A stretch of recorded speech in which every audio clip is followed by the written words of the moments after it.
All right, you guys, summer is officially upon us. And while most people are focused on the sunshine and the beautiful trees and the time off school, your budgeting BFF Rachel is over here thinking about all the ways that people are going to overspend. So yeah, whether it's a cute decor from the Target dollar section or a new wardrobe for the warmer weather, we just all know that our budgets change month to month. And these days, for a lot of people, their budgets need to be a little bit tighter. So today, I'm going to share with you 4 financial mistakes that you should be careful to avoid in the coming weeks and months. And the last item on this list really flips the script. So stay tuned and let me know what you think in the comments. All right, the first financial mistake is overpaying for vacations and trips. I say this all the time, but we just need to be reminded that social media should not dictate your financial choices, okay? Instagram is not reality. It may look like everyone you know is going to a bougie beach resort or maybe off to Europe or whatever it is, but you have no idea their financial situation, okay? Maybe their in-laws generously paid for them to have a ticket in first class, and that's what they're showing you on Instagram. Or maybe they went into debt for the trip. Or maybe they have saved and are spending their hard-earned money. You just don't know, because the point is that you don't have to spend thousands of dollars, though, on a trip every single year to make amazing, memorable summer memories. And to prove it, I have a list of 13 cheap staycation ideas. So click the link in the description if you need some of those ideas. All right, the second mistake that people make when summer rolls around is buying expensive new items instead of thrifting them or shopping sales. So hear me out. If you need new socks, go get you some new socks. Okay, I get it.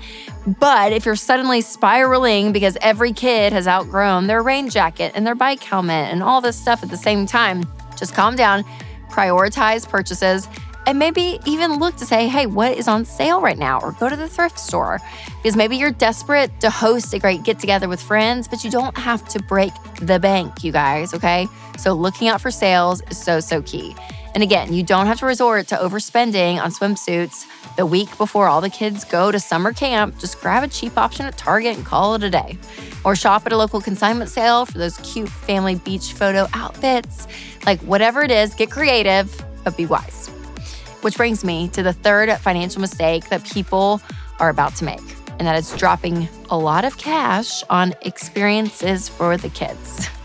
So we millennials usually are all about doing different things than our parents did growing up, right? And one thing that they may have done right is letting kids figure out for themselves what to do when they're bored. And it seems like now we're packing every little day with every little thing and activity and all this stuff. But seriously, one of the best things that you can do is have your kids just be independent for a little bit, right? So whether it's your church, your kids' swim team, a summer sports league, the more involved you are in your community, the more challenging it can be to say no to some of these things. But as a parent, it's your job to set limits and to be responsible. And this goes to your financial commitments as well. And so every day does not have to be a fancy Pinterest craft day, all right? Let them go out in the backyard, get creative, and that's okay. So take that pressure off. The fourth financial mistake people are about to make is not making their older kids get a job. Okay, listen, I've not raised teenagers, but can I just tell you, the summer job, it's kind of like part of childhood. So teaching, responsibility, and work ethic, all of this, it serves your kids so well. It is a great way for them to earn their own money, to meet people, outside their social circles. So whether it's babysitting or doing Chick-fil-A, they hire at 15 years old. I have friends that worked at Sonic, whatever the thing is, let them have a little bit of that experience when it comes to having a job outside the house. And summer is usually a great way to do that. So maybe it's just for a month or two. But again, this idea of teaching your kids about money, I think, is huge. When they're little, the chores and the commissions, it's a great way for you to do that. But if you have older kids, it's just one of those things to think about. Now, again, I don't have teenagers. I have little kids, like I said, and that was one reason why I wrote my new kids book, I'm Glad for Where I Am. And it's all about gratitude.